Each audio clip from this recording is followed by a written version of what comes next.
Good evening, ladies and gentlemen. It is now 5:30, and I will call this regular work session of the Burnsville City Council to order. Tonight's meeting is being conducted both in person and online, and members of the public may attend in person if they wish, or the public can also watch this meeting online on burnsvillemn.gov/meetings, or watch us on Comcast Channel 16 or 859. The public can also participate through Zoom by joining us at zoom.us/join.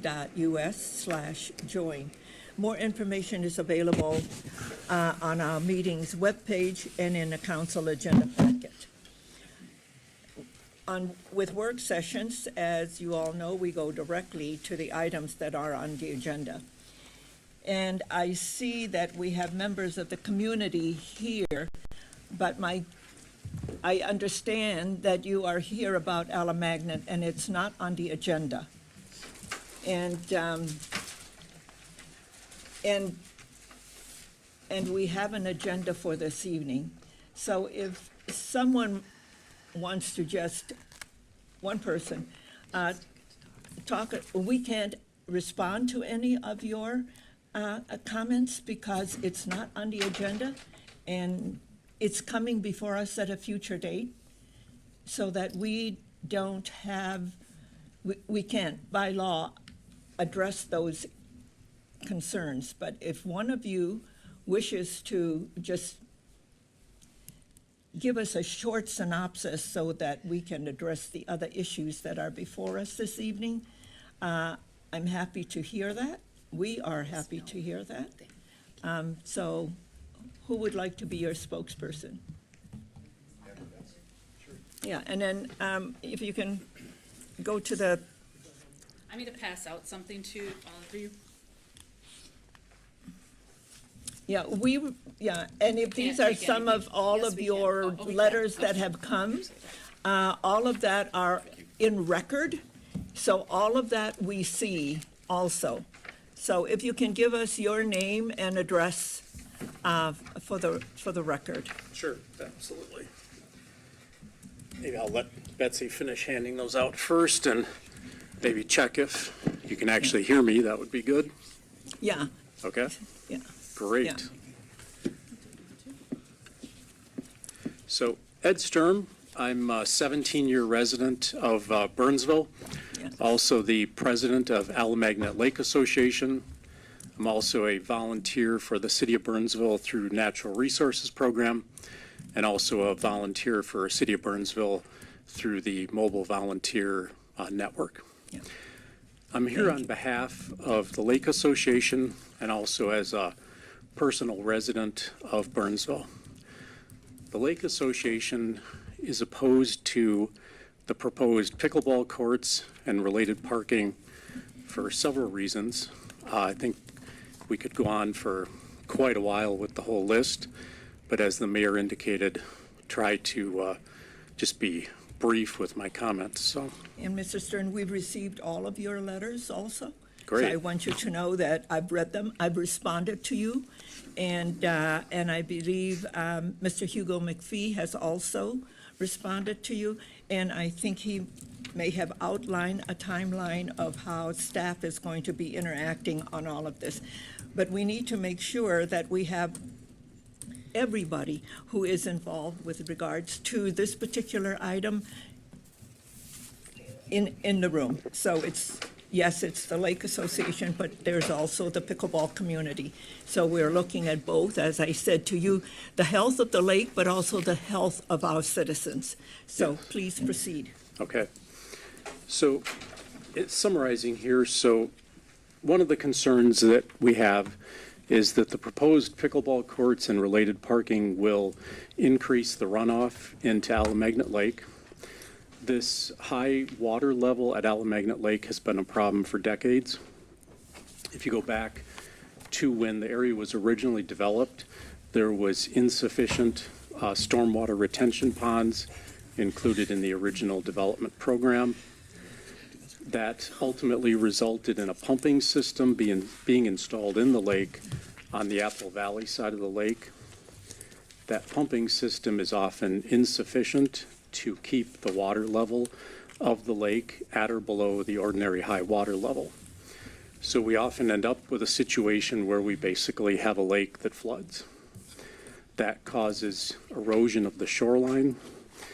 As a volunteer that cuts buckthorn, I've walked the water's edge of this lake many times. You can see in plain sight that at least a foot of what used to be the shoreline is now gone. It has basically washed out into the lake. It's either suspended in the water column or it has sunk to the bottom of the lake. Contributes to the many problems that Alamagnet has: excessive algae growth, excessive invasive plant growth. Discharging more water into the lake just accelerates those problems. That water gets pumped downstream, right, goes down to other communities, makes more problems for other ecosystems, makes more problems for other communities. The discharge of water from the proposed courts and the proposed parking will come down what is the steepest slope on the lake, washing more leaves and soil into the lake, further accelerating this problem. The runoff from the proposed courts and the proposed parking will be hotter than the water in the lake, simply because the blacktop, the concrete, will become hot with the sun, creating superheated water being dumped into the lake. Warmer lake means more algae, more plant growth. All of these things, right, contribute to a cycle that then somebody has to work against that cycle. So we need more human intervention to offset the problems that this proposal is going to create. So that is likely going to create more need for funding from Burnsville to offset those problems. It's going to need more funding from the county, maybe more funding from Vermilion River watershed, right? Those funds have to come from someplace. And who is that going to be? I think we also object to this just from an entire ecosystem perspective, right? The issues that are created by the artificial lighting that's proposed, the impact that that has on migratory birds, the impact that that has on animals living in the area, all of those things that make the ecosystem what it is and that keeps the lake in balance. And again, the more that we disrupt that natural ecosystem with human intervention, the more that we need human intervention to offset that disruption. There's also concerns about the sound, the impact of the noise pollution on birds, on animals. And, you know, I know that there has been sound fencing proposed for this. You know, studies have been pretty clear. That's not going to get rid of all the sound. I think that that's an issue that doesn't seem to be a solution to that. And I think when you look at all these things, right, they're all more incremental damage, right? The lake is already compromised, the park is already compromised, and now we're just going to make it worse, right? And I think we have to step back from that and say, you know, why are we doing that, right? I mean, sometimes there's damage to the world that we can't prevent. Somebody could look at their home and say, well, boy, I create CO2 by heating my home, right? But you have to have heat in your house. There's no other choice, right? But what about this? Isn't there another choice? There's no way around this. We believe that there is a way around this. There's a better solution. And that this proposal needs to be paused, needs to go back, take another look at it, and come up with a better answer that's better for the ecosystem, better for the entire community. Another issue that we're concerned about is heat island effect. So Burnsville has, you know, documented heat island problem. You know, we talked about that a little bit, the superheating of the water, that water draining off into the lake, increasing the lake temperature, the algae growth, the plant growth, and then pushing that superheated water further down the chain through the pumping system on the Apple Valley side, ultimately ending up in the Vermilion River, designated trout stream. Biggest impairment to trout streams is the overheating of the water, which kills off the trout population.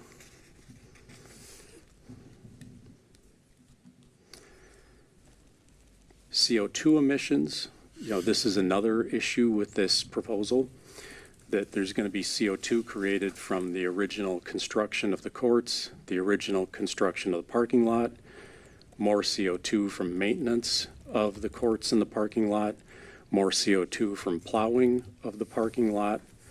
And again, we look at this and we say, well, if there is absolutely no other choice, then maybe you make that choice. But here there can be other choices, right? There does not need to be new building to get this to happen. The gym I work out at here in Burnsville, 4 days a week, former warehouse, right? It used to store Chinese food in it. Now it's a place where people go and work out. There was no new hardscape built to create that gym. There was no net CO2 emissions to create that gym. There's got to be a better answer to that. As residents and as a lake association, we believe that that can be done. So what we would like to see is this proposal paused for further discussion. We'd like to see more input from residents. We'd like to see more input from the Lake Association to get to what everybody believes to be a better and more equitable answer for the entire community. Any questions? Thank you so much for coming in and sharing your thoughts, and all of you who have written emails, we have seen it when it goes into our council mailbox. So we have all of those. Those are all on record, and I have, and those of you who wrote to me specifically, I've responded. And we do have a process. So thank you so much for coming in. And I've said to all of you, we care about our water bodies. Over 20 years ago, we invited all of the people who lived around our water bodies to come in and work with us in a plan to help the health of our water bodies. That resulted in 2 of our lakes that got off the impaired waters list. It takes a lot of money. It also takes a lot of involvement from people who live around it. It's not just what the city does, but it's, to your point, it's who lives around the lake also has an impact. So it's all of us together. And Crystal Lake, which is the largest lake in Burnsville, is off the impaired waters list. But as everybody on that lake, also their association, are also involved in all of that. And so I'm glad to hear that you're all getting together and looking at the health of the lake. And so we'll move forward.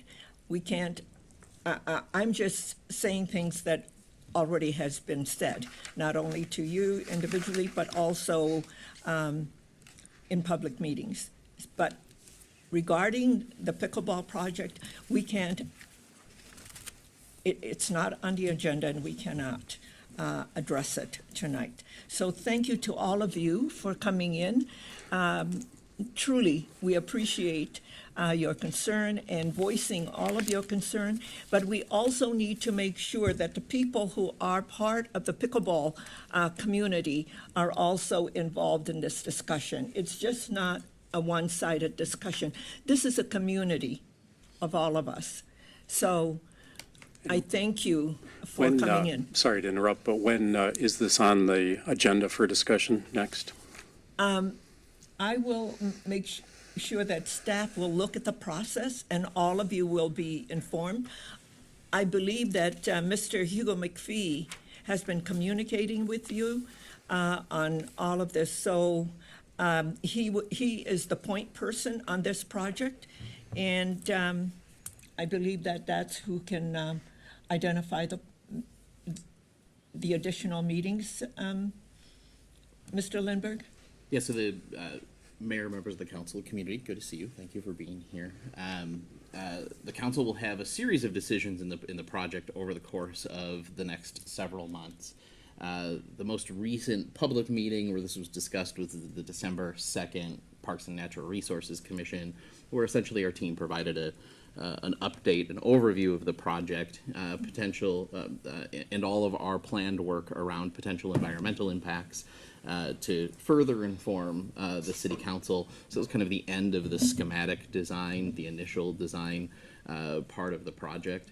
That leads us then into what will be probably a 3 or 4 month design development phase of the project, where we look in depth both at the impacts to some of the things that you're mentioning tonight, impact to the park, to wetlands. All of our team will be involved in that process from a natural resource management perspective. I was just looking to see, there may be some contracts coming up in the near future. I'm not seeing them in our meeting management system yet, so I'd have to get back to you on that. But that process then will allow us to engage with consultants and vendors to take a look at things like environmental review. That would put us on a path for first quarter of next year for the council to consider the project going into construction, which would be the next major decision point as we work through the staff process and work through community connection and get that feedback to inform what the project might look like. So just to make sure we're all on the same page, in terms of determining the date for the next meeting on this topic, that will be coming from you, Greg, or that's coming from Hugo, or who's that coming from? I'll certainly make sure that those of you who have your contact information, that we share that, and I know that our natural resource team has a good relationship with the Lake Association, Daryl and Caleb, so we'll also make sure that they get that information to you in terms of a more specific timeline as we get into, like I said, as we get into the design development phase of the project. Okay. But thank you all for coming in. We appreciate that. I'm sorry, but I'm going to just interrupt here and invite all of you tomorrow night to the park meeting at Eligibility Park at 4 o'clock in the afternoon. Yeah. It's supposed to be 10 below zero. So that was our invitation by the city to talk about lake quality with Caleb, probably with Daryl. So I invite all the city council members to attend along with us out in the cold. Thank you. Yeah, thank Okay, you. excuse me, could you repeat that one more time? Sure. We were invited, the group of us, to talk about lake water quality because our concerns are that. So a meeting has been set up in the park tomorrow at 4 p.m. with a bonfire at Alley Magnet Park by the dog park. So we invite you to attend with us. Disabled number or disabled. One more, just one at a time, and I'll manage the meeting. Sure, I'm just supporting Betsy, just reminding you how many disabled neighbors can't make it. Right, Yeah. we do have Very true. people You know, living let around me the just lakes say, that are in their okay, 80s and 90s. let me just have our staff do that work and get back to you about that meeting tomorrow. With the temperature being very cold and at 10 degrees, I'll let them do that work and get back to all of you. Yeah, I think it, Postcards were sent out to the entire neighborhood, all around the pickleball area, probably Summit Oaks, across 11, everyone that will be impacted by this. So this Yeah. group here, you know, certain people could be notified of it, but everybody else received a very nice postcard that we were emailed about, and boom, it came that day. So that's how we've been informed of Yeah. things. Okay. We'll let staff handle all of that, yeah, but thank you. Can I ask one quick question? You mentioned about all these meetings that you're gonna be having for this proposal. Is there any way someone from this group can be at those meetings to help show? Our city manager, Greg Lindberg, just said that you'll be getting all of that information. Well, he kinda said we're gonna get it after they've done it. No. What I'm saying is on No, the you're- initial No, meetings, no, could we you- have a No, representative you'll, go? no, you will get it before. We will let you know before. Mr. Lindberg, if you want to reiterate your remarks. Yeah, certainly. We will do everything that we possibly can to make sure that people are informed and involved in the process. That's an important piece of designing any sort of project and considering the factors that are important to that project's design, be it the project is completed or not. So absolutely, we'll make sure that you're all informed of The reason why those I'm asking conversations. is that, I don't know if anybody else here, but I was never, and we live right on the lake, I was never informed about these pickleballs, courts, until they had the pictures up that this was what was going in. Well, that's a done deal. I wasn't informed beforehand. I wasn't, you know, it was like everybody, all the people that went to those meetings were pickleball people, but nobody was there to represent Ally Magnet. Yeah, we have had no opportunity to have input on potential Yeah. alternatives. Thank you. We've had zero opportunity on that. You know, we feel like that is disrespectful at best Yeah. to us. You know, And we can want always that do better. opportunity We to can have always that do better, yeah, before this thank you. moves forward, so. We're as a community want to make sure that we hear all voices, and thank you so much. Councilmember Keeley. Just want to say thanks for coming out. We Yeah. have open meetings, and so you're always welcome to join any of our You meetings. are always welcome. You're going to get Yeah. notified in advance of these next meetings, and we're a public body. We're very transparent, so come here the first, second, and third Tuesday night at 5:30, and we're all here, three times a month, and sometimes four. Secondly, we had a preliminary meeting, and some people got wind of it, and they came in and talked, but we're a long way from that final decision. So you are on the front end of this. You did not miss anything, per se, because there's several meetings, as City Manager Lindbergh pointed out. We have quite a ways to go, so you'll have more than one opportunity. And I don't want you to, because we hear this a lot, right? Before I got on council, I complained the same way, like, by the time I got to council or a neighborhood got to council, the decision was already made, it was baked, and it was coming out of the oven, and we didn't really have any say. When we sent somebody to the same meeting that the pickleball players were able to speak to, that person was asked to, basically told to leave. So it's a little different. Did we tell somebody to leave? That was No. me. Yes, She was told that, I We- was basically escorted by Garrett and the mayor out the door. Yeah. Yes. What? We said that You said this isn't about the lake. Well, It- pickleball it- is about the lake. The Yeah. two it was go hand in about, hand. it was the financing. I said that it was about the financing of what, trying to understand how much money do we have for new projects and for projects that will come on. Because we have 76 parks. Right. And this we could need go to take a very look at nicely over to all of Civic the, Park. all of the parks, and that was Pickleball about at Civic Park. financing. That's a place to Yeah. look. But Well- it's So- not, it's not just us that use that lake. You see how many canoes are at the end of the lake? Oh, sure. Yeah. How many people come and fish in that lake? Have you ever been by a pickleball court? I was by one for 3.5 months, 3.5 blocks away, 3 months in Arizona. Ping, ping, ping. Yes, How can flower. you, it doesn't stop. If you get a baseball get hit, it gets hit once, and then the other goes whoop, you know, and then it's over. But a pickleball court will have those people that are trying to canoe and kayak on the lake or walk in the park. It's constant. It Thousands doesn't of stop, Absolutely. and it goes till 10 o'clock It's a at night. consideration. I used to live on Crystal Lake. endangered species. Definitely know about people coming and using the lake as a property owner. Very, very busy lake, lots of, right, concerns. So I'm certainly sensitive to it, and I know the whole council is, But these people don't know of all about the situations and the circumstances that this may present, so. Are you Just to very actively briefly pursuing jump- another location besides Ally Magnet, which is? These the are all natural things that we resources? will be discussing. And that's In the what I wanted future. to kind of jump off of. Yeah, we Is it unfortunately, Done, are we saying for sure this is happening at Ally Magnet? Is that the assumption? no, as I going mentioned, forward? this is very early planning. Right. The reason the mayor is pointing out that we can't have this discussion is by law. We have to publicize in advance Yeah. any subject Right. matter that we're talking And about. that's- I just But wanna know we can that interact it's with the not public, set. we just can't really discuss Yeah. detailed specifics, right? That, you're gonna have a chance to do that. Yeah. When we notice the public, and we legally can then talk about it with you a little bit more detail, and obviously staff will be presenting. So, Well, the people on Ally Magnet, and of surrounding areas have for years been waiting for upgrades to going faster to improve the quality of the lake, and we don't see a lot of that happening.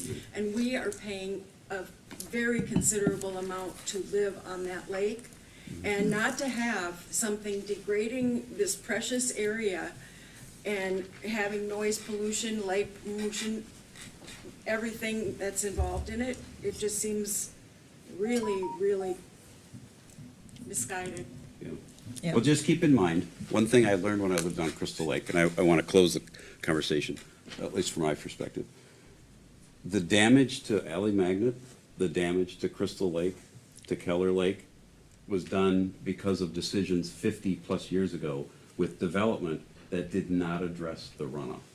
And so all of that phosphorus and all of that runoff created these perfect conditions for algae bloom, and it just kept getting worse and worse and worse. So 20 years ago, as the mayor pointed out, we stepped in and started doing something about it. Many cities haven't even started that process, and we're 20 years into it. And we're trying to reverse something that was done before, or maybe during some of you folks that bought your property on the lake. You're right, and we appreciate that, and I appreciate you talking about crystal. Alum Magnet, as you well know, is not crystal, it's a very shallow lake. It's very shallow, right? Alum is not proven to work on shallow lakes Yeah. in spite of, early hopes. We've already had alum on that lake. Yeah. We've had we've pushed for a lot of, and by the way, I lived on the lake 20 years ago, and I was never invited to an evening. Trust me, I would have been there, because my father was the Sechi guy. He was the guy that checked the water quality, or the water visibility. So I think we need to be careful when we say, well, we cured crystal, or, same problem. It's not the same problem. We're making a dent into a Yeah. very big problem. I'll share with you the data, and we're not. We're no better now than we were 10 years ago. We have ups and downs, so it can look deceiving. Yeah. I know this well. Yeah, well, and of course, with a light snow, I know Crystal, the weeds went crazy. It's amazing, after pulling hundreds of tons over 20 years, it still just bloomed like crazy as soon as You're right, but the sun could get to it, right? I think, I need to step in here, because we can. Thanks for we can indulging us, debate. Madam Mayor, and thanks everyone for coming Yeah, in. and thank you so much for coming in, because it is important. Our lake qualities are important, and you're right, it's a system. It's a system that goes throughout the community, and we know that because we understand how the system works and how the ponding system works around when it goes through the lakes, and it goes all the way down to Sunset and then out into the Minnesota River. So we understand how the system works, and we continue to work. But it's all of us working together to ensure the health of our lakes. But it's not just one time. So it's all of us, and Adding we. to something, not curing something. Yeah, Pardon me? It's adding to something, not curing something. Well, we So- understand that, and that's Not part of curing what we all need to continue to discuss.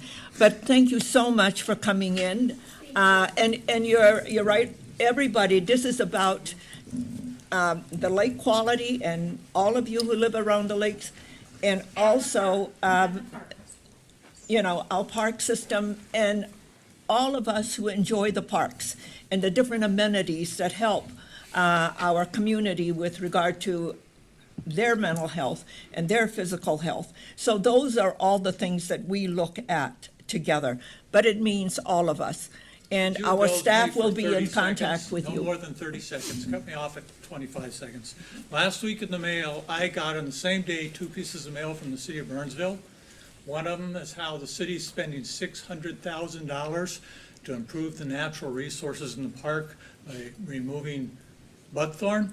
The one in the mailbox on the same day is how the city's spending $1 million to destroy the natural resources of the park by putting in a pickleball court. This doesn't make sense to me. This restoration of our resources is directly next to the pickleball courts where they want to tear down the natural resources. It just doesn't make sense why the city is spending $600,000 here and $1 million here to fight the $600 over there. Thank you. Thank you I'd for like to sharing show all of that. hands Thank you for everyone in this sharing group your that's cut insights. buckthorn in Alley Magnet Park. Everyone Yeah. raise your hand. Paint your We are backyard. trying to help it, right here. Yeah, And who thank hasn't you. been able to put decks and so forth because of impervious? We're in the shoreline restrictions as well, and I've been told I couldn't put a deck. And when the city said that, I said, okay, I love the lake, it's worth it. Now the city's gonna break the shoreline ordinance. How's that feel to a citizen? Not great, and I'm not the only one. Okay. Thank you. It's good to hear all of your thoughts. Thank you so much. Just Well, and the thing is, this meeting and your thoughts are all recorded so that we can do a debrief on all of that. Fish and And wildlife involved in any of these Yeah. consultations or evaluations as we assess how this impacts. Like my specific concerns are, does this run in the face of like the Eagle Act? Because we know that eagles nest on the lake, and that we know via the University of Minnesota that sound does affect how eagles nest. And then loons also nest on the lake, which is quite rare, and they're a migratory species. So I guess, is the Department of Fish and Wildlife involved in any of this assessment? Okay, thank you so much. Knowing that some of this might run in the face of federal statute. Thank you so much for coming in. Really appreciate it. Yeah, thank you. So, Mayor and Council, a couple of things just before the community leaves the room. First, I'll have Bethany just head out into the hall to make sure you all have copies of my card, so I can connect with you individually and make sure you're directly informed. We will take a look at tomorrow's forecast is not conducive to an outdoor meeting. I believe that staff's intention on that meeting was to get on site and to actually look and point and see, and it's just not an ideal time of year for that. We will continue to host that meeting. It's something we've communicated to the community, and we want to keep our word, but we'll also look for an alternative. Indoor, for the mayor and indoor, council, indoor. and for you all. Yeah. We'll communicate that. Yeah. And I know that our natural resource team and our community operations team has offered the opportunity for individual meetings or group meetings. Certainly, we're open to doing that as well. And then it is the purview of the council. We can follow the established timeline now, which would put us a few months out to continue the design development work, or if the council wishes to add this to a future agenda to hear and address questions or concerns, we absolutely can do that too. So happy to entertain questions individually to best get you your answers and continue through the process effectively. I appreciate this, and thank you for allowing us to do more. Yeah. I've only been here for I've only lived on the lake for about 4 years, and I bought that house. And I paid quite a lot of money for that house because I love to fish. Guess what? We can't eat any of the fish that come out of that water. None. We're actually And down species. that's in your pamphlet. We're down to And it's making property values go down. If I would have known, I might not have chosen that lake, and I think that while there's importance to have people have recreation, there's plenty of places to go. Alley Magnet has nowhere to go. Okay. Pickleball Thank you. does, that's right. Yeah. This is just a fraction of our group. Okay. Yeah. Thank you so much. Thank you for coming in. Do you have cards on you? Yeah. Bethany's gonna Bethany- give I'll make sure that Bethany is Bethany's out there going to for be- you, yeah, just so I Bethany is can going to be- continue with the meeting, but yes, thank you. I did want to just say thank you all for hearing what we at least can contribute tonight. And thank you again for all of the work that you do as council. You do very important work for the city. Very appreciated. We look forward to working, with the council in months to come, and we'll work through this, and we appreciate. Thank you, and we you appreciate, hosting because us, it's and our community together. That's right, absolutely. And we all And- love the lakes. We're all Minnesotans, right? Yeah, and it's You guys have a together good night where we tonight, make a too. difference. Thank you. Okay. Members of the council, the first item on the agenda is the medical destination vision. And Jeff Thompson, our Deputy City Manager and Community Development Director, is presenting. Mr. Thompson, the floor is yours. Thank you, Mayor and Council. So as you recall, in this year's council offsite meeting back in January, part of the agenda included a discussion amongst the team and the council about kind of visioning what Burnsville, what's important, or what the vision of Burnsville could look like in the 5 years.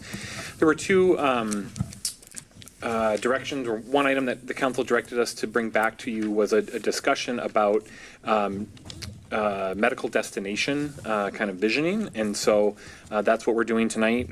Importantly, just really want to provide some context for you. There's we've spent some time digging into some of both the land use and also the economic development strategy background over the last 30 years, which will I know we prepared a memo on a more detailed history. We'll just give a quick overview of that, and then have a recommendation of a visioning process for the council's feedback and direction for accomplishing, you're really taking an approach of a community, a larger, kind of broader, community-driven vision over the next several years of developing a process to do that. So in 1993, so first to start with a little bit of the land use background, the root of kind of our zoning or land use and development strategy around medical destination was really focused in the MRQ area. That's where a lot of our history was. It was in the kind of 1993 Partnerships for Tomorrow process, which came out of the 1998 Vision for Tomorrow, which was a very robust kind of community collaborative approach of a lot of our stakeholders and community members, along with the council, to really drive kind of the three kind of the key areas and focus, and then each of those areas came up with kind of an action plan that were developed for those key areas. Importantly, out of that came some strategies related to the Minnesota River Quadrant at the northwest section of town at 35W and 13. So related to the MRQ was identifying primary gateways, right? Enhancing the kind of the aesthetic appeal of the entrances to Burnsville, the 35W corridor being a very primary entrance into the city. Thinking about redeveloping and finding new uses for some of our aging and distressed and underutilized properties in the city, promoting retention and expansion of our existing businesses, and then also developing end-use plans for what was then seen as a nearer-term end to the quarry and also to the Burnsville sanitary landfill. That developed the first plan out of that Partnerships for Tomorrow. I know there was past even before 1993, but after that came the 2000 plan, which was this image that you see here, This was in the 2000 plan. Correct. Yeah, reclaiming the riverfront program, right? Taking those Partnerships for Tomorrow vision action plans and developing this concept. Kramer Development paid and did this because it's their land. Yeah, envisioning a 1,000, looking at those kind of heavy industrial uses in that area, thinking about recreational uses and kind of a vision for it. This is the first plan that was actually adopted into our comprehensive plan. So this was originally adopted, it was a 2006 concept plan. It was adopted in the 2030 comp plan with pretty prescriptive areas. It's called the Gateway Center Plan. Includes corporate offices, hotel conference facilities, a waterfront promenade, the quarry lake, the golf course on the landfill, and then a new regional park. What's important about this from the context of the regional destination, the medical destination is in the, I don't have a pointer, but southeast, the lower right-hand corner is identified as a medical technical campus, right? And that was identified to incorporate a focus on healthcare, education, and technology-related businesses and bringing them into Burnsville and having a place for them to develop and build. The last piece is kind of our current comp plan. So in our current comp plan, which is the 24 comprehensive plan, we retained much of kind of the vision concept in the current comp plan, but really provided a much higher level, flexible land use framework for this area. And it's at that time that we actually removed the medical destination piece as an explicit part of the comprehensive plan. And that's when we shifted from a land use perspective away from targeting that specific use within the MRQ. The second piece I want to talk a little bit about is the Burnsville Medical Alliance. This was established by the city in 2003. Really focused on three things: marketing Burnsville to potential businesses, identifying spaces with medical development, and partnering with colleges and employees, and kind of creating financial mechanisms to support that growth. This was another partnership involved. It was really focused around this one. Economic development was focused on the Ridges campus and supporting expansion of the healthcare and medical businesses that exist in and near the hospital campus. I mentioned that it was very focused on marketing, kind of going out to recruit and drive new businesses to come to and locate in Burnsville. And the primary objective were really two things: increase the number of companies that related to medical and healthcare in Burnsville, and the number of employees employed within that sector in our economy. It evolved. So in 2008, the Economic Growth Committee became what is now the Economic Development Commission. It was renamed the STEM Alliance in 2011 and really rolled into the Economic Development Commission. And then in 2016, you'll see it's when it really transitioned into a workforce initiative and workforce readiness. And then that was kind of at the same time that the Burnsville Promise was established, again, around supporting the skilled workforce. And then in 2017, the Burnsville Chamber launched a complementary initiative called the Burnsville Education Network. And that's when the Burnsville Promises Committee decided to end their work and kind of cease the evolution from the Burnsville Medical Alliance into some of the direct workforce And they lost initiatives that we funding. did. So that's like I said, there's a memo which includes more information just to frame a little bit of the context of the work in the last 30 years that has been done around medical destinations. Certainly there's a strong land use and economic development strategy context. I think as we thought about this issue and wanted to bring this back to the council for your discussion, we found that some of these kind of individualized plans have been a challenge to kind of community-oriented results. And so we think there could be a strong need for a kind of a community-minded, focused, realistic approach to addressing who we are today and where we want to go. So doing a robust community visioning, call it a participatory planning initiative to really engage and empower the residents and the community of Burnsville and how they want their community to look in the future. There's really kind of two really primary components to it, and the council will get to define kind of what the outcomes and what the process could look like. One is we see the importance of really strong grounding data. I know in the other follow-up item from the offsite work session around kind of assessing the successes or lessons learned and challenges around heart of the city, we think that could be a component of kind of a robust who we are as a community, right? Our people, our economy, our businesses, but also lessons learned from our economic development and land use strategies from the past to help inform, kind of do some grounding data to inform the community, ultimately, their input of what makes Burnsville strong and unique, and we need to build on to build a strong and community that's aligned with that vision of what the community wants.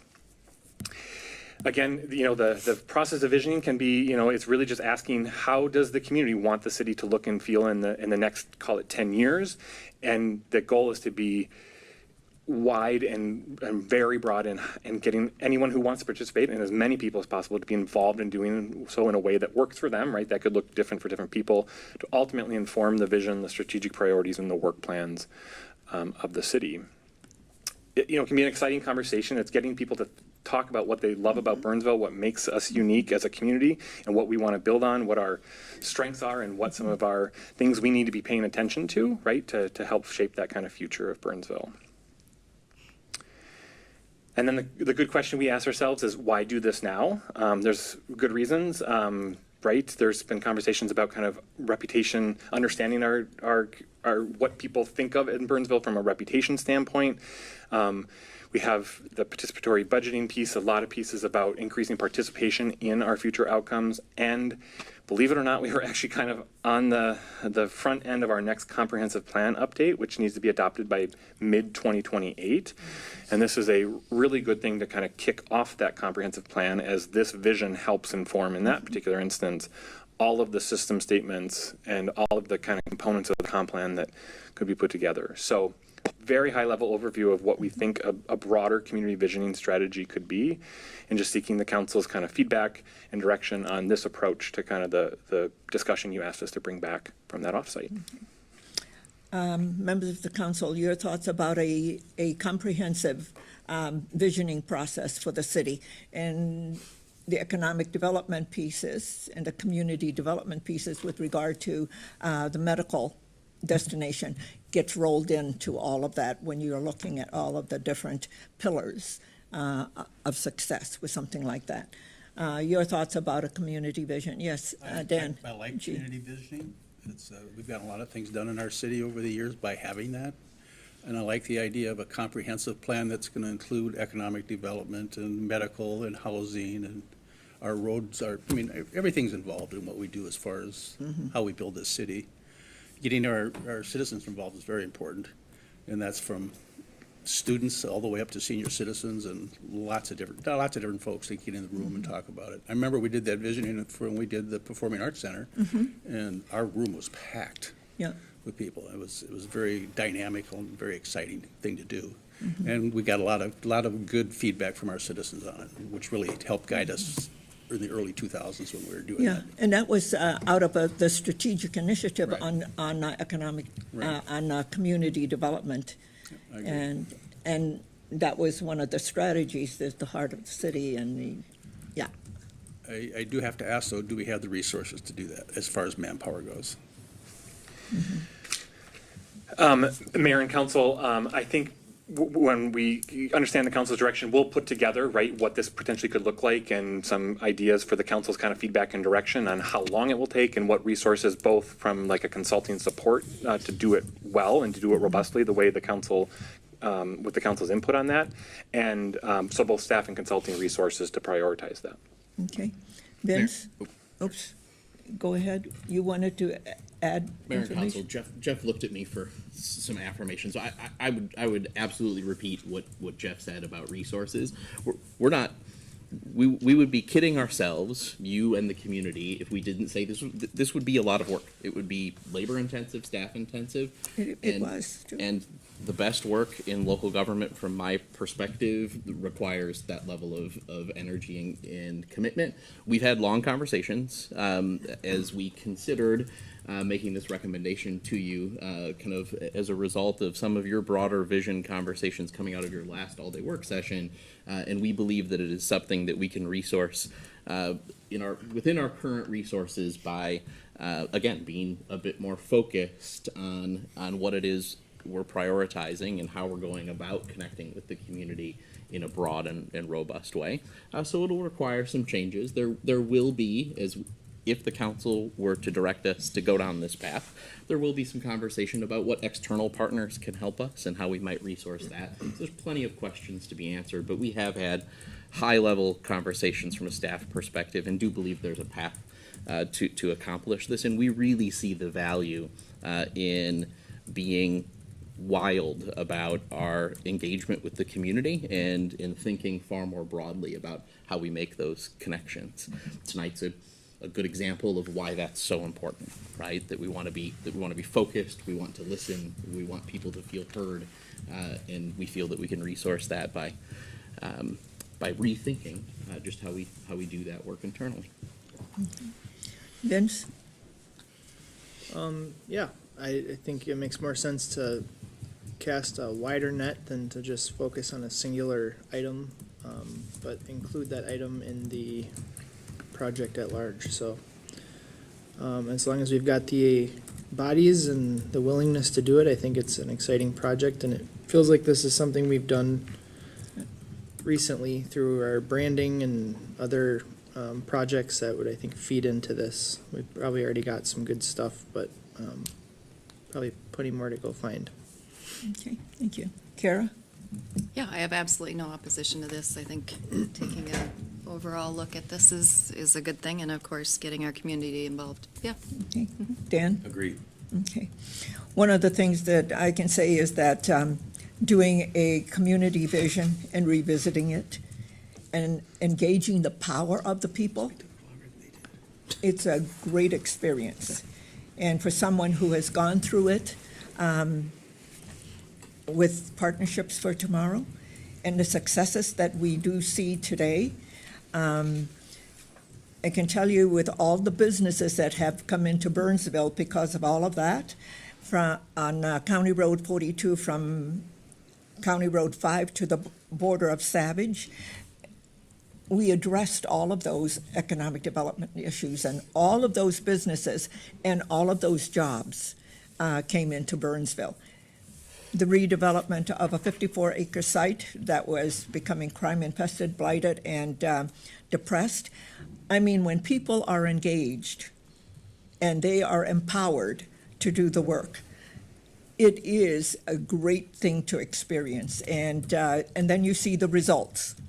And so a visioning process that incorporates all of this, but it also informs the writing of the comp plan that has to be done by 2027, I believe, to get it all together and sent into the Met Council. So I think it's a process that is really beneficial for all of us. And I can tell you the experience is going to be phenomenal. So Thank you. So I think that's what you needed from tonight, is that to move the process forward. Okay. Absolutely. Mayor and Council, the only other thing that I would add is we would suggest that we consider your expectations and preferences in terms of outcomes for community vision is part of our annual offsite work session conversation that will be scheduled sometime in January or February. So we'll keep you and the community informed of that as we start to move this forward then. Okay, thank you. Kara has a question. Yes, Kara. And since we are going to do that, I would like to withdraw my item for the all-day work session, which was on Heart of the City discussion, since that is now moot. Thank you. Absolutely. Okay. And again, just to reiterate, both for the council and for the community, our intention is to do that grounding and assessment work as the foundation of this. So certainly we'll be part of that work as we also engage the community in broader visioning. So those two components. Okay. I like the keyword grounded in our discussion about realistic expectations that we can achieve and celebrate the success of achieving rather than just chasing for 20 years. And, Heart of the City was a great redevelopment project, but there's some other visioning things that I just think, never came to fruition because I think it was a little bit too pie in the sky. TIF 1 and 2 was No, those were good ones. yeah. really, Yeah. I mean, there were a lot more citizens' engagement in the Heart of the City Yeah. than in TIF 1 and 2, because that was a different kind of thing. Yeah, But a lot mostly of commercial. people got involved also. But it's, when you look at it, you have to look at the results, how many businesses came in at that time for that area, and all the jobs. I think it's been great. It's fun to do that when you have land. That's right. When you have open land ready to develop, Yeah. it's a lot easier. That's right, yeah. And TIF 1, there was open land, and we had to move it, yeah. Very good. Okay, Jeff and Greg? Okay. The next item is, this is the City Council interagency appointments, and Michelle, you have this one. Thank you, Madam Mayor and City Council. This is, for a couple of years now, the council has requested that you review your appointments, liaison. In January. Appointments at the December. December work session. And so the current appointments were in your council background packet. And if you'd like to make any changes, discuss and let me know what those changes would be, and I can implement. Yeah. Well, I can, Vince, have you reviewed your appointments, and do you want any changes? I'm good with what I have. Okay, I'm good as well. okay. Kara? Does anyone want to swap me on Dakota 911? Dan, did you want to? No? Add to my transportation list? Well, you can also see if somebody else can do something else in your transportation list. When are their meetings, Carol? You know, they're just quarterly, and they're in the morning, What time? usually at 8 o'clock. Yeah. I You're know, you taking have a kids to child school. transporting. Yeah. School bus. If no one wants to, I will want keep to, it, but I can't. but, Logistically. Okay, so you're going to hang on to it? yep, I'm fine. Okay. Dan? I'll stay with what I have. Okay. All is good. I'll stay with mine too. Yes. Okay, that's done. You So, Mayor and Council. 8 more years and then we'll. I'm going to note that down. Councilman. 8 more years. Mind you, 8 years from now. Mayor and Council, this will come back. Sorry. On a consent Greg, I'm agenda sorry. for adoption. That would be the plan, correct, Michelle? Yeah? All right. With that, Mayor and Council will also include our staff liaison assignments. We're still working through that, so I don't think there will be significant changes. If there are, I'll certainly let you know, but we'll also include that for your information as you make that decision. Okay. Very good. Thank you. All right, we now move on to roundtable, and the first item to roundtable is storage container regulations, and Vince? Yes, just wanted to have a discussion about this. It was brought to, I think, all of our attention that our code might have a small blind spot in it for storage containers. I don't believe we have a restriction on how long they can stay in somebody's driveway or in front of their house, and there Like were. a dumpster, right? No, like a storage pod. Oh, those pods, got you, okay. Yeah, like the Pods. pods. Oops. We're Or- talking or a about a shipping brand. container, I think, is Oops. another example. I mean, those Container. big metal things that sit in the driveway with a door on one end. And we regulate a lot of other things like storage or garbage containers and other things, but it sounds like we just don't have anything in our code that relates to this. Nancy gave us some good examples of some that are in our neighborhood, and I guess, wanted to open up the forum to see if this was something that council wanted to maybe include in our ordinance, because they are pretty hideous, and it seems like if we're regulating other things like garbage containers, we ought to maybe include this as well. Yeah, what do we have with regard to Yes. dumpsters? I think this, because roundtable is only, it's a policy discussion, and whether we want to direct staff to take a look at it and to see what we have. Because I think we have an ordinance around dumpsters, is that you look at that? Yes, but it does not include pods. But the pods and the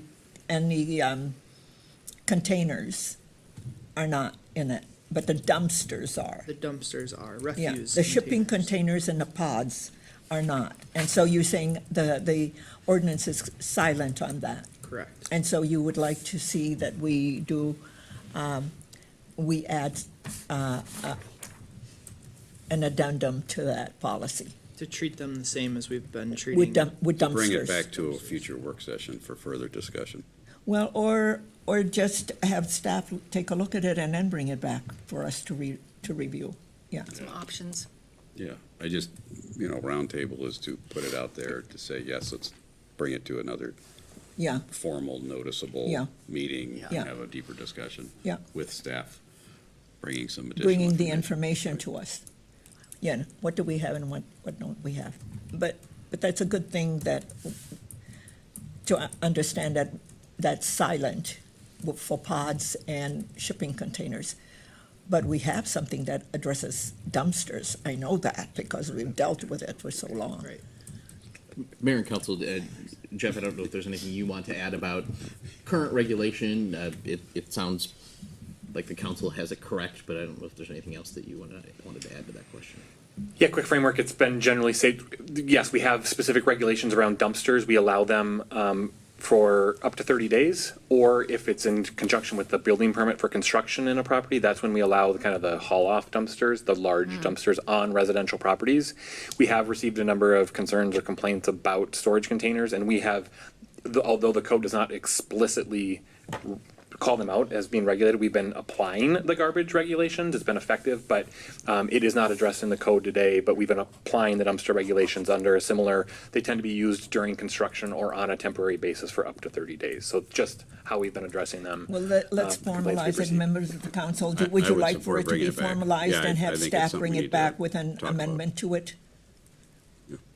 Are you, Yeah, I think it's a good find. Good, Yeah. Well, don't good- thank me. Good crack in the code. Yeah, I think we should talk about it. It's, I know, coming from the real estate side of things, when there's a total remodel, a container could be in a yard for 5 months while they're totally gutting a house and remodeling the whole thing, so how do you regulate that?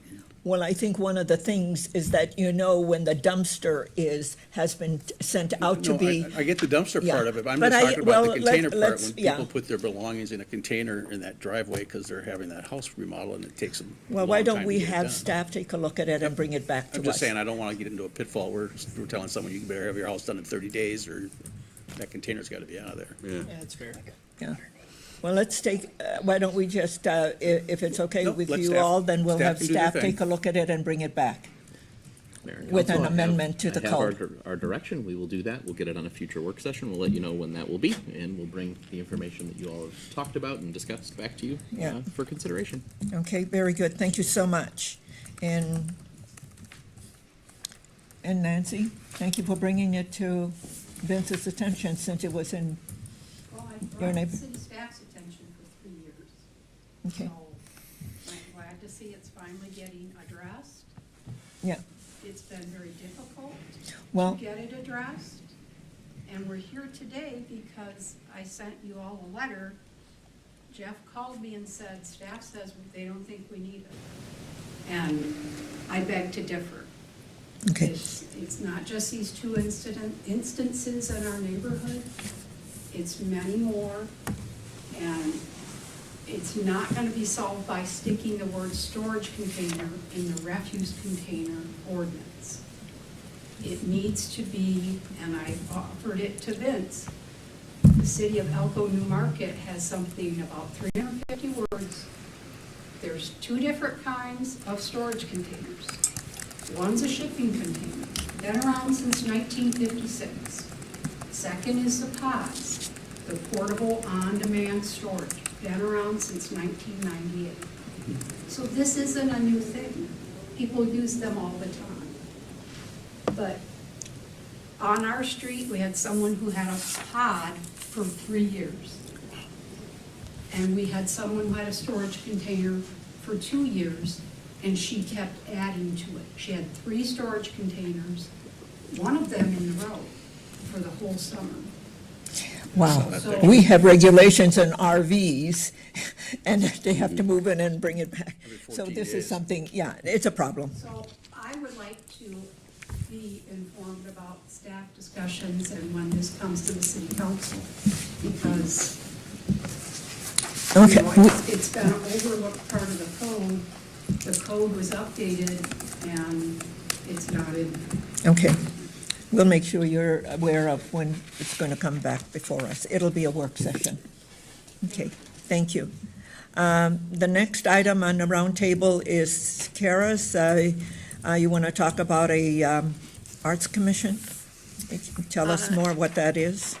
Yeah, so what I would like is to bring this back to a work session to have staff do some options over what an arts commission for Burnsville could look like, based off of what some other cities do. Many of our surrounding cities have an arts commission. And then looking at how an arts commission could be structured so that it could be beneficial to our city, so we could leverage all the various things that we're kind of already doing, and just look at them as in a more cohesive way. Okay. So let's talk about that. I have no objections to the arts because I brought to the council in 1999, 2000, the concept for an arts commission. So we always look at what are we doing for whom and at what cost. So what I did was I also brought in, it was more very comprehensive with regard to not only public art, but at the same time we were looking at the performing art, and also included in the performing art is an art gallery. And at that time, we had a very robust arts community. It was called Burnsville Association, Burnsville Area Society for the Arts, BASA. And they were very much involved with all of that. At the time, when I introduced this to the council, they didn't want to do it. And they didn't want to use the funding mechanism of percent for art. And I had done the research around all of that. So since the council didn't want to go down that road, we pivoted. And I said, so you agree that we want to continue to have arts in our community? And yeah, you can, people can do what they want to do. So we pivoted at that time, and then I created the Burnsville Community Foundation, whose purpose was to look at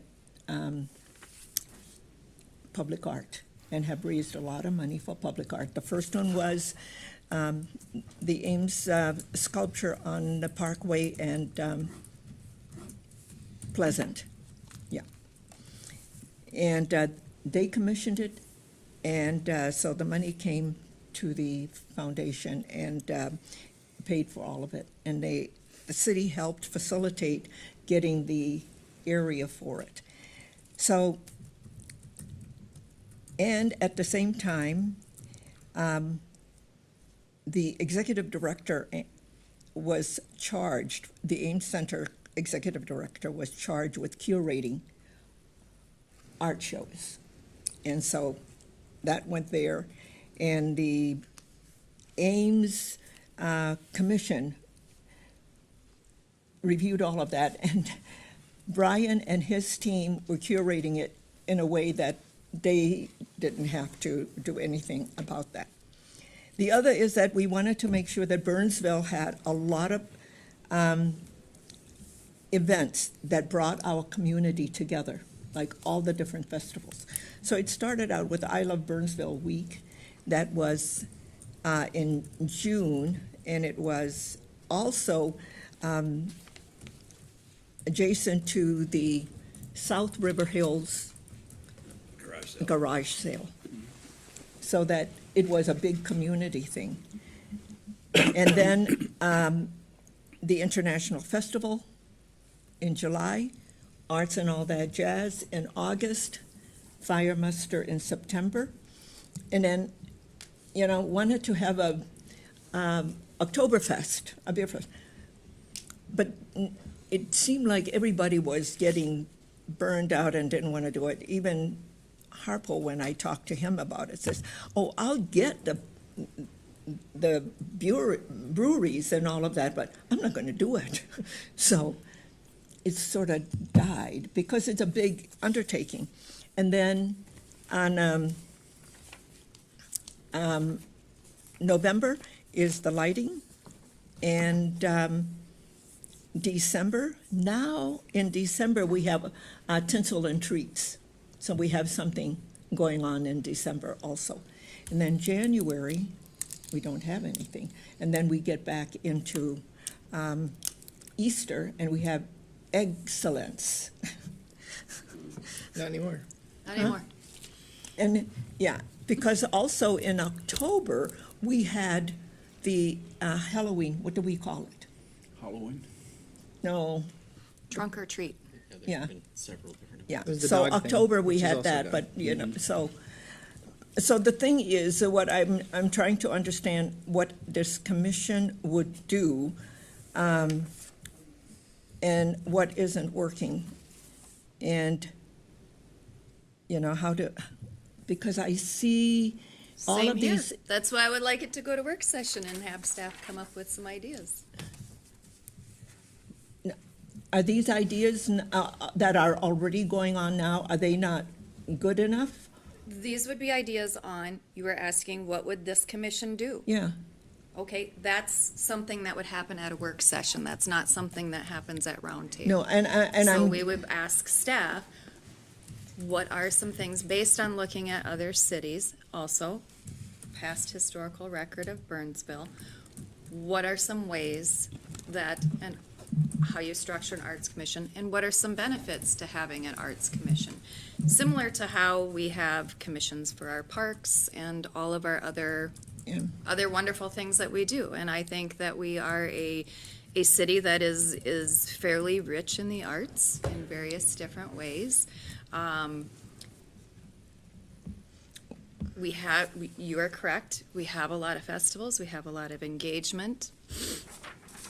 Let's see what those possibilities are. Okay, so I'm trying to understand, if we have an arts commission, do any of these other people have to go through them to come to us? Or what is their role? Because right now. We do not have that, we do not have those options in front of us. I don't know. I'm asking, can we look at this, and can staff come up with some suggestions and ideas of how this could be? So I am purposefully not putting parameters on this because it's a roundtable to see, Yeah. do we want to look at the idea? Or is the arts something that, no, we simply don't want to look at? And we just prefer to have it piecemeal every so often when things come in front of us, rather than looking at a way that we could cohesively leverage it for the city. I'm okay with whatever council decides on that, but I think it's worth a look. Madam Mayor, Yeah. like a fine wine, sometimes ideas take 26 years to get, I mean, I think what you proposed in 1998 wasn't echoing with the rest of the council then, but we're a whole different city today. We have a lot more festivals and things going on. You know, maybe there's something there, certainly I think worth talking about, because we do have a lot of things going on, and I'd love to learn more about what your concept was for your Arts Commission back in 1998 and how that might work in today's environment. Exactly. Yeah. Yeah. Yeah. I'm thinking about all of this, and, you know, Dan just asked the question of Jeff with a visioning, whether we have staff. And I just look at this and say, are we putting more on staff's plate to do some research? Because I look at it and I'm thinking, whose plate is this going to fall on? It'll probably fall back on Bethany's plate and Greg's plate. Be for Greg to assign, I would assume. Yeah, but strategic initiatives is like, okay. Yeah, I think think- timing is, you know, that's for staff to give us feedback on where it can fit. I think high level, you know, like when the Parks and Commission was created, I don't know how many decades ago, it probably wasn't like, let's just do it, and they threw it together.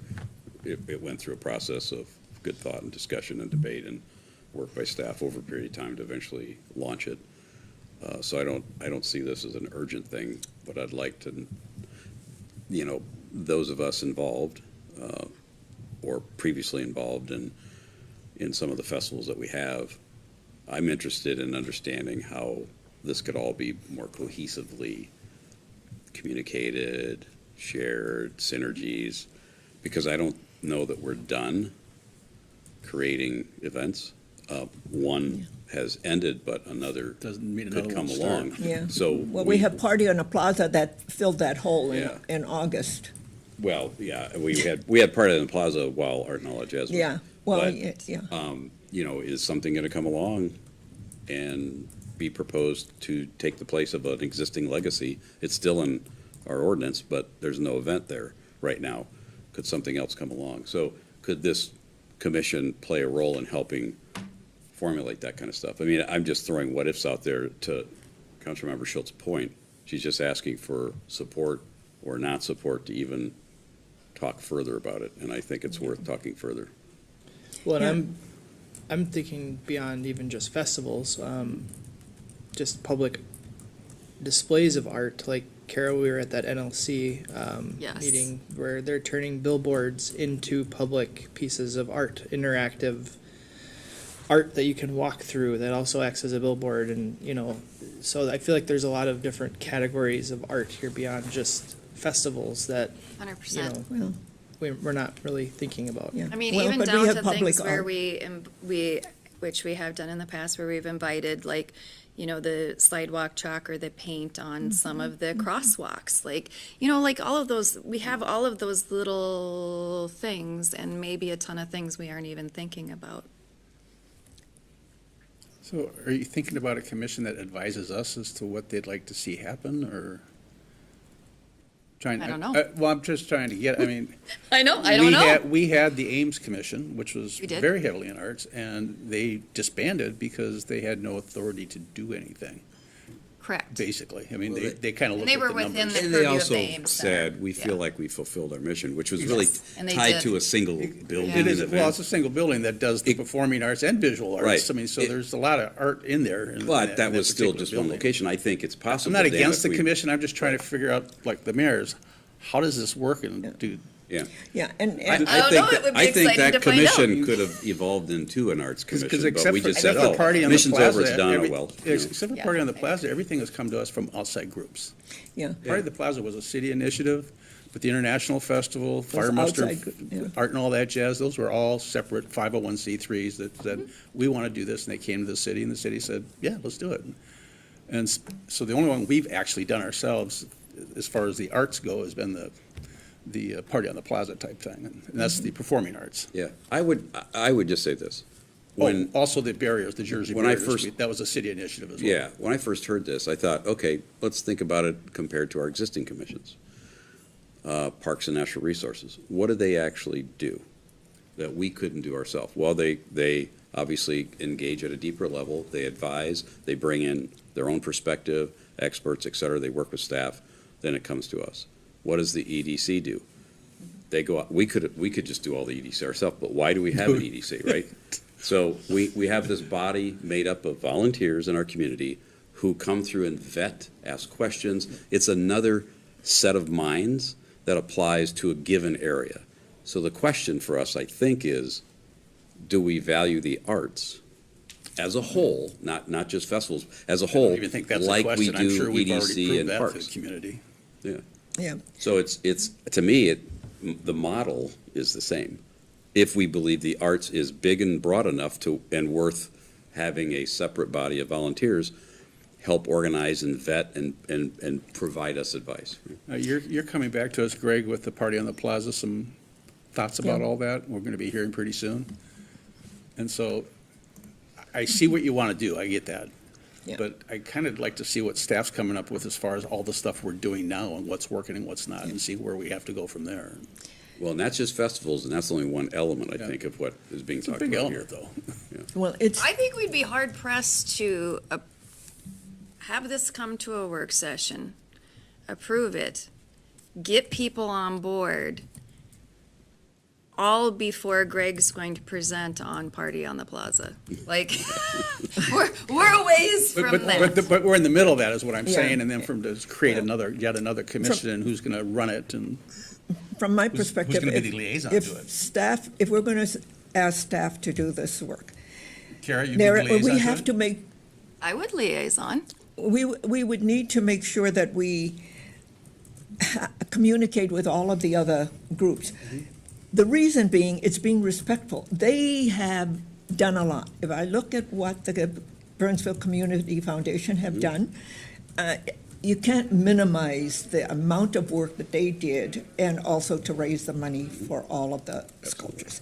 And the businesses in our community who contributed, like the Ames, who contributed to the Ames sculpture that tells the story of our heritage as farmers. And so that's what that is. And we have to also let all of the people know what's going on who do the festivals. We have to let Brian understand. Brian's going to say, okay, what now? Somebody's going to tell me what I can curate? You know, I think these are, all of those people, since we pivoted and we did this pivoting of the events and bringing all of these community members who stepped up and said the arts is important and we'll do all of this. I remember when the Jurdies built the River Arts Center that is now Dharam Salah. That building, that Yeah. was built for artists. Pardon the pun, but I think this is a white canvas that is going to be drawn up if this goes forward.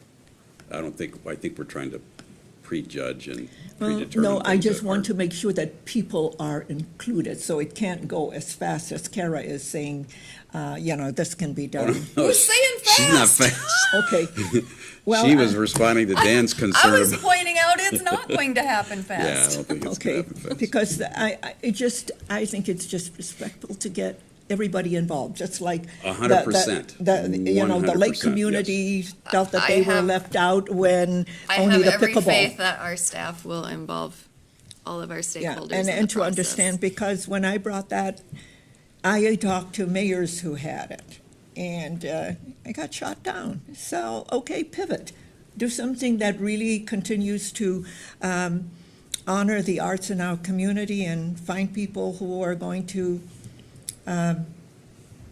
pay for it. Because the council didn't want to, the percent for art concept is taking either 1 or 2% of capital improvement projects. You're taking, and back then I even says, it doesn't have to be 1%, it can be 0.5%. He said, no. I know you're still hurting about that one. Well, no, I can tell it. So, but you know, 26 years later, there may be a place for that idea at this future discussion. Yeah. So, so it appears to me that people are open to having staff do this work and then coming back. And as long as we're being reasonable, it might not be as fast. We've got, because the other thing that came up, and we talked about this, was how do we let a lot of people know what's going on in Burnsville? And Experience Burnsville was the site for people to go and see what all is going on in the community. We have a long list of existing partners who could help make this very And this successful. We don't have to go, Well, right, no, find and new because people. all I'm saying is that, we have to acknowledge all of those partners who have Absolutely. done all of these things, and they can't be left out of any discussion. Exactly. Yep. That would be. Well, Greg and staff, it appears that we have consensus to look into this arts thing. Mayor and council, we will add it to an upcoming work session. If there is preference on when that might happen, certainly let me know, but if you could give us a few months to. Yeah, you need to finish some projects we already have on your plate too, so. We will get it on the agenda. Isn't it funny, Dan, that we used to get together by the campfire in our slippers and list out like 12 things in the coming year that we wanted staff to do? And we have one idea come up, it's like, well, wait, we got plenty already. I don't even know how we did it. But we do have a lot going on right now, Dan. I know, we do. And we just It's okayed a visioning process. It's too. a reflection of how running the city government has changed a lot in the last. It has. It has, and then more and more people are engaged, Yeah. because we empowered them. Ellie Magnet. We empowered them. Definitely engaged. Very engaged. And we empowered them and said that we want to hear their voices, and which is a good thing. That's what I want. Agreed. I want, because I've seen the magic of empowerment and the magic of the abundance of people who can make things happen when they are included and they feel that their voices are heard. So, okay.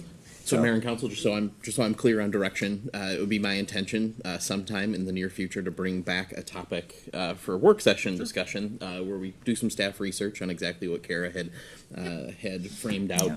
We'll provide you with the history and the context. Words are hard tonight. Yeah. The history and the context of both Burnsville and other ideas that we can bring in front of you. We'll inform our partners and those who might be impacted or interested in the conversation that will be on an agenda with plenty of time for them to be engaged in the conversation, and then we'll have a conversation and take your direction from there. Yeah, because I have shown websites of places that I had been, and all the mayors that I have talked to, and Bethany knows who they are, the cities and the states. Okay, all right. Next item, so you're clear. I am clear. I just wanted to make sure that I wasn't missing something. Thank you. Okay, great. Community Builders Award eligibility. Who's that? It's Kara. Kara, okay. So we already have in the rules that if you are an elected, right, you are not up for a community. You're not qualified. Right, Community Builder Award. I would like to expand that to if you are running for a position where you would be elected within That year? Burnsville, yeah, that year. that you are not eligible as well. I think that's reasonable. Okay. Everybody? Agreed. Yeah, I think it's for the same reason that elected, I think when you're running, it makes sense to be ineligible as well.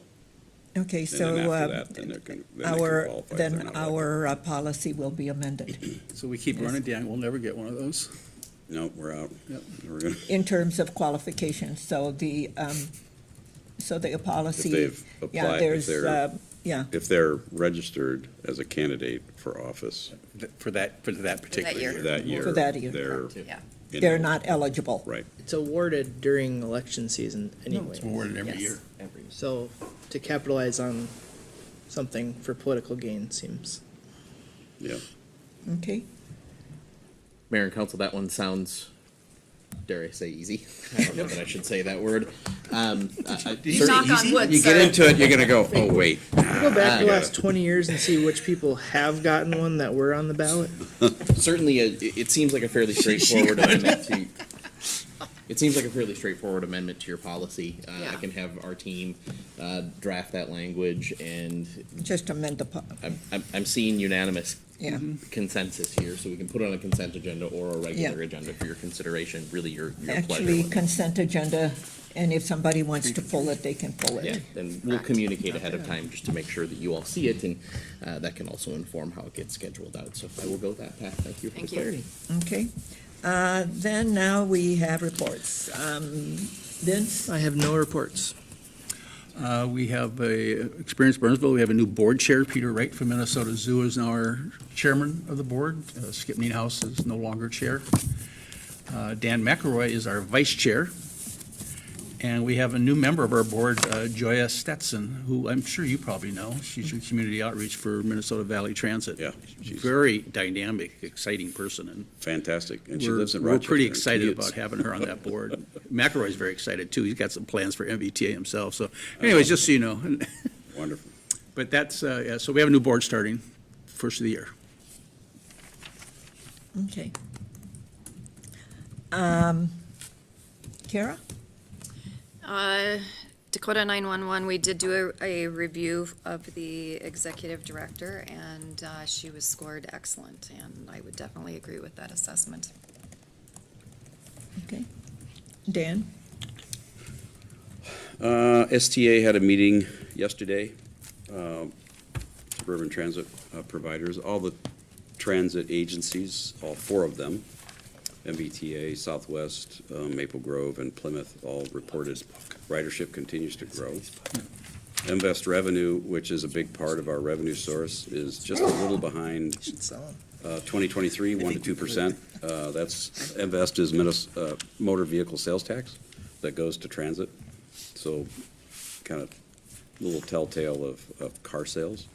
Although all the agencies said that it's been running a little behind all year, the month of October came in with a fantastic result. So maybe rates going down a little bit is loosening up car purchases. Transportation Advisory Board, MVTA grant request for the Burnsville Transit Station upgrades is in. We're doing some fairly significant upgrades to the Burnsville transit station. That's, sorry, not transit station, the bus garage. I apologize, I got the wrong acronym in here. The bus garage Phase 2 is coming. Some pretty big changes. All of that happens behind the Pepsi plant, so it's not a really, it's not like Highway 13 visibility, so you may not notice much unless you're driving back there. Also, another report from TAB, which sort of impacts MBTA, looking at changing the regional solicitation requirements for applications to align with the Met Council's goals, being just these are high-level goals, so it's an interesting debate on how a grant application is going to then justify meeting these goals versus pure transit. So equity and inclusion is one, health and safety is another, climate change is one, natural systems, et cetera. So there's a lot of debate going on of how you're going to take a a transit route, let's say, and write the grant where it fits one of these 5 goals. So that'll be interesting how that evolves over time with Met Council. Our position is to leave it as is because there's an anticipated tightening at the federal government, and that the volume and the dollars available for grants in the future could go down, and making it even harder to figure out how to submit the grant could just make it even more problematic. Surveys for our Met Council. 4 years ago, the FTA sent out a survey for the first time asking rural or suburban providers to essentially score and grade their MPO. And the Met Council got a lot of marks, I would say, and the FTA got involved and asked them to make some changes, and they did for a while, and then things kind of fell back to old ways. So right now, there's a survey with a deadline coming that the FTA is, and I'd love to, I'm going to send this around to Greg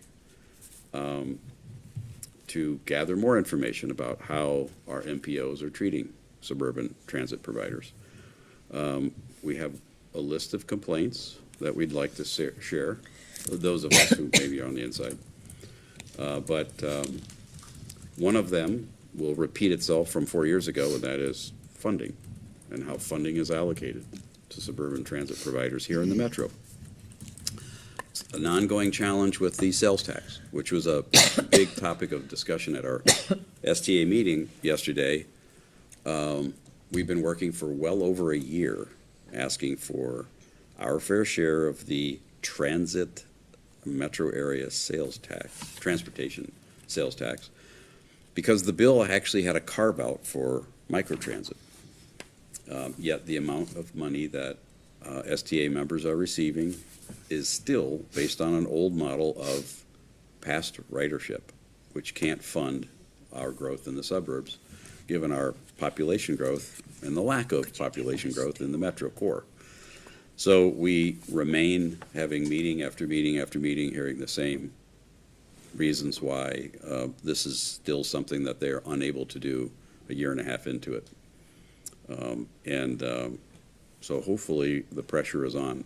Legislative session is going to be very interesting, especially with the 67 tie in the House and an existing debate on who gets to be Speaker, which is going to be a very interesting piece of news when that gets resolved. December, we had a management meeting yesterday, the MBTA board. This management meeting is the board chair, past chair, treasurer. And I mentioned the Burnsville Bus Garage Modernization Phase 2 is coming soon, and that survey about the FTA, two critical things. Outside of that, the National League of Cities news, the first vice president, who was the incoming president of the National League of Cities, did not win re-election in East Baton Rouge. Yeah. Mayor Broom will not be the new president of the NLC, and so there's a little, there's some meetings going on at the executive level and they just moved up current the leadership second to VP. determine what path they're going to take to essentially identify a new second vice president, because the current just voted in second vice president is going to move up to first.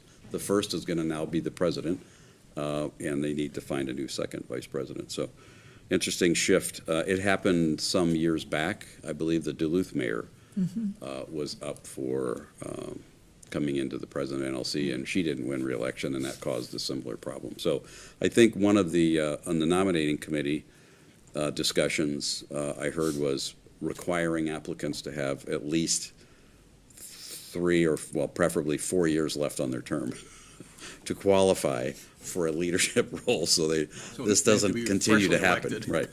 Anyway. There's so many, though, that only have 2-year terms. Yeah, that would almost negate a lot of potential candidates. I don't know if that's a fair That's a rough one. process. You should at least have a year left Especially or 2 when years left. everybody is an elected official, you just have to put in place Yeah, a process a for pathway on backfilling all it, of right, that. We yeah. do at USCM. At USCM. So, lots of fun coming up. Next year, the city summit is in Salt Lake City, which is a make-good date, because Salt Lake City was canceled in 2021 because of COVID extending into 2021. And our visit just last month to Tampa was a make-good date from 2020, when Tampa was originally supposed to host. And they did a fantastic job for our 100th anniversary of the National League of Cities. Yeah. That's all I have. Thank you. Okay, we had our MLC board meeting, and that was in Savage, and Savage gave more of a historical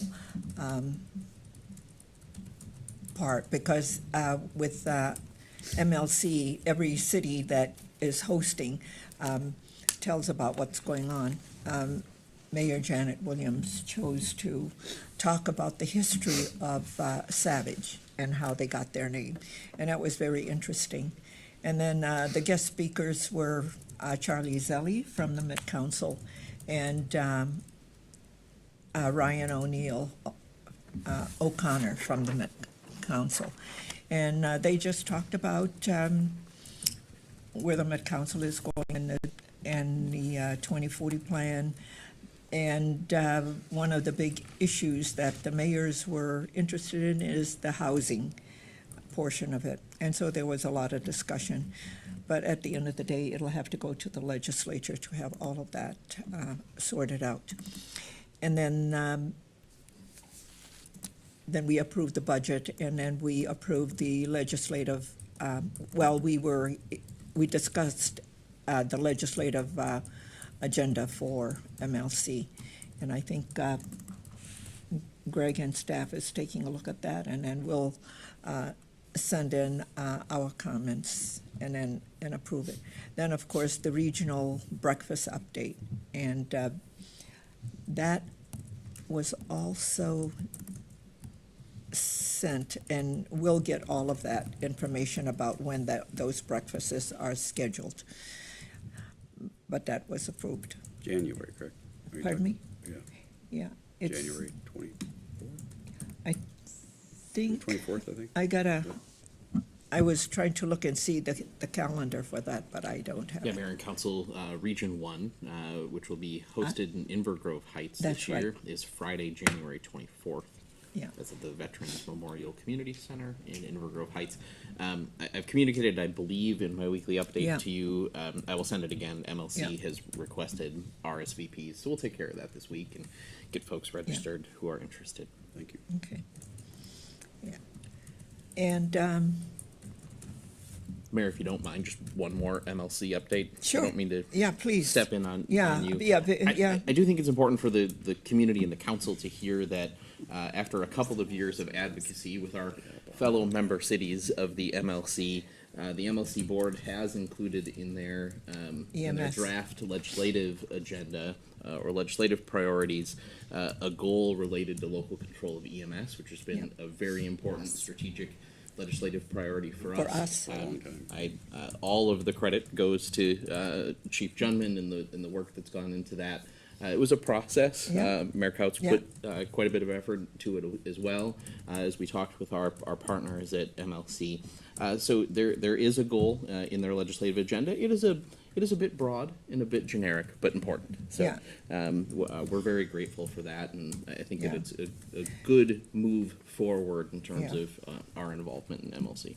Yeah, thank you, because that was something that it wasn't just us, and the more other communities understood why this was important, because Minnetonka stepped in and talked about their experience and how their response time can be up to 2 hours. Yeah.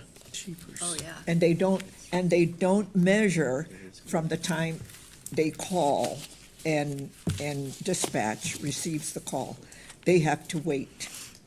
And so the more everybody learned about this old practice that was instituted, I don't know how many decades ago,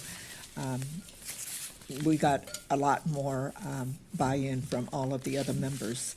And so it's really good. And so, and also Jenny and I were at a meeting with LMC, and they were talking about the legislative agenda, and we raised the EMS also issue because it wasn't on their agenda, and now it's on their agenda. So I think all of us working together is getting that. And so Jenny and I were at that meeting, and that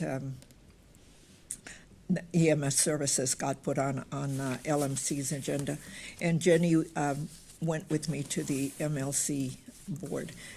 Did I miss anything other than the EMS? Thank you, Greg, for doing that. But, yeah, and that LMC meeting that you and I went to, that also, they talked about a lot of stuff. But we wanted to make sure we got EMS in there, and they got it.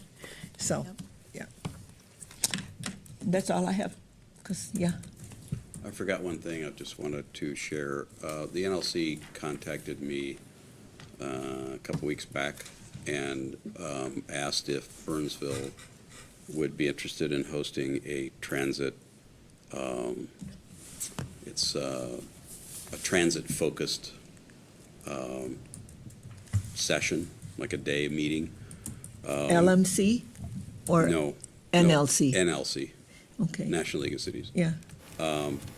Enterprise is involved in it. Met Council, Met Transit would be invited. It's sort of a regional transit-focused, call it conference, one-day conference. And so it's, they're doing these, I think there was one mentioned on the phone, Greg, like 3 weeks ago by now, down in Georgia, that they had coordinated. So we decided that initially the cities are heavily involved, but based on the structure of our city and having MVTA as our transit provider, MVTA is going to take the lead. And tomorrow afternoon, I'm going to meet with, have a follow-up meeting with Luther and Matt Fighton to talk about it with some members of NLC and Enterprise. It's Enterprise Rent-A-Cars, Transit, Mobility. It's their mobility division, basically. So if something comes out of that and we're able to pin down a date, it's probably in late January, February, more than likely February. I'll let the council know, but it'll give an opportunity to put some focus on the city of Burnsville and what we're doing in transit, obviously MVTA and the STA and So, lots of opportunities to shine a Yeah. spotlight on what we're doing. now, all of that is good. I'm just going to ask you to make sure that you ask, what is the expectation to the city of Burnsville? Because you know they want sponsors for all of this. They don't. No, Enterprise pays for it. they're going to pay, NLC will pay for everything? Mhm. Okay, I just want to make sure. I mean, it's a Yeah. whole good thing. You know how these things generally go. It's usually, yeah. Because Bad I thing, you know, have to I know fundraise for it. all of these things, you and I know CLA required us to raise money Yes. when we, and Hosted, right. hosted. And I know that at USM, when we have a city host, they're required to raise the money to host the conference. Yeah. This is Whatever. basically local, regional transit mobility forum, call it, getting folks together, and then Enterprise comes into town. NLC will have a representative. Dan, do you know how many rooms they'd need blocked for something like that? We haven't identified the attendance, so don't know, and the out-of-town visitors are going to Experience be very Burnsville can help few. with set that kind of stuff up. Yeah, I mean, there's not a large group from out of town per se, it's mostly this region, so. Well, And it's a you need to make single sure that day. you connect with Greg, because is it? Oh, he and, was Bri- involved in the first phone call at Planning Grady. Yeah, well, the thing we're is, down the it's, road. where is it going to be? The Ames Center, then Brian has to be involved. Yeah, we haven't gotten that far yet. Yeah. We're still, putting the framework together, but think you'll it's be helped for it's a that. cool opportunity for Burnsville to get some, and it's. Yeah, it is. Press is a discussion to be invited Yeah. or not, and so I like that idea. All of that is good. I just want to make sure we understand how, are they going to expect money? Yeah, and because then you have to raise money, or because it's not going to come out of the general fund, because Jenny would say there's no public purpose.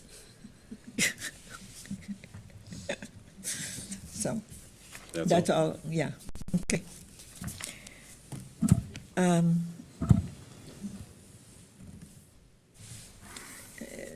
So that's all. Greg, is there anything else from staff side?